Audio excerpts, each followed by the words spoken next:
क्या आप जानते हैं कि भगवान शिव का संबंध क्वांटम फिजिक्स से हो सकता है? भगवान शिव को आदि योगी और महाकाल कहा जाता है, जो समय और शक्ति से परे है।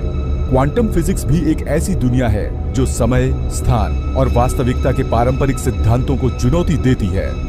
आज के वीडियो में हम देखेंगे कि कैसे शिव और क्वांटम मैकेनिक्स आपस में जुड़े हो सकते हैं। वीडियो को अंत तक जरूर देखें, क्योंकि आपको ऐसे रहस्य मिलेंगे जो आपने पहले कभी नहीं सुने होंगे। क्वांटम फिजिक्स का एक महत्वपूर्ण सिद्धांत है ऑब्जर्वर इफेक्ट, जिसमें कहा जाता है कि एक कण पार्टिकल्स की स्थिति और अवस्था तभी तय होती है जब कोई उसे देखता है। भगवान शिव को भी साक्षी कहा गया है, यानी वह जो बिना किसी जुड़ाव के सिर्फ देखते हैं। क्वांटम फिजिक्स के डबल स्लिट एक्सपेरिमेंट में भी यही सिद्धांत देखा जाता है। अगर कोई देखे तो इलेक्ट्रॉन एक निश्चित स्थिति में आ जाता है, और अगर कोई न देखे तो वह वेव तरंग की तरह व्यवहार करता है। इसका मतलब यह है कि शिव और क्वांटम वास्तविकता दोनों एक ही सिद्धांत पर काम करते हैं। जो देखता है वही वास्तविकता को आकार देता है। भगवान शिव का तांडव नृत्य केवल एक नृत्य नहीं है, बल्कि यह ब्रह्मांड की सतत गति का प्रतीक है। क्वांटम फिजिक्स भी कहती है कि सूक्ष्म कण, सब एटॉमिक पार्टिकल्स हमेशा कंपन और उतार चढ़ाव में रहते हैं, यानी कुछ भी स्थिर नहीं है।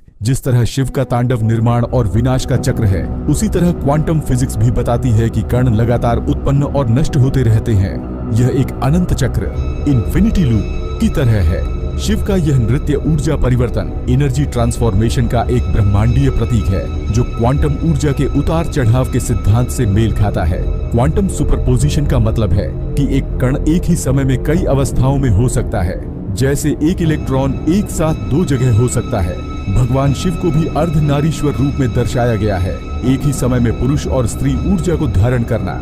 यह क्वांटम द्वैत, क्वांटम डुअलिटी की तरह है, जिसमें एक चीज एक ही समय में दो अलग अलग अवस्थाओं में हो सकती है। इसका सबसे बड़ा उदाहरण है श्रोडिंगर की बिल्ली प्रयोग, जिसमें एक बिल्ली एक ही समय पर जिंदा भी हो सकती है और मरी हुई भी, जब तक कि हम उसे देख न लें। भगवान शिव को महाकाल कहा जाता है, अर्थात जो समय से परे है। क्वांटम फिजिक्स में भी एक सिद्धांत है जिसमें कहा जाता है कि समय एक भ्रम, इल्यूजन है, और क्वांटम एंटेंगलमेंट के कारण बहुत दूर दूर स्थित कण बिना किसी समय देरी, टाइम डिले के एक दूसरे से संपर्क कर सकते हैं।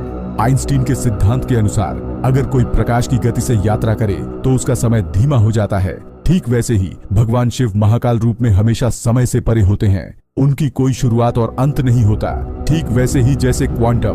तो दोस्तों, आज हमने देखा कि कैसे क्वांटम फिजिक्स और भगवान शिव के बीच एक अद्भुत संबंध, विज्ञान और आध्यात्मिकता एक दूसरे के विरोधी नहीं, बल्कि एक ही सत्य के दो रूप हैं। अगर आपको यह वीडियो पसंद आई तो लाइक करें, शेयर करें और कमेंट करके बताएं कि आपको कौन सा तथ्य सबसे ज्यादा चौंकाने वाला लगा। और ऐसे ही और दिलचस्प वीडियो के लिए चैनल को सब्सक्राइब करना न भूलें।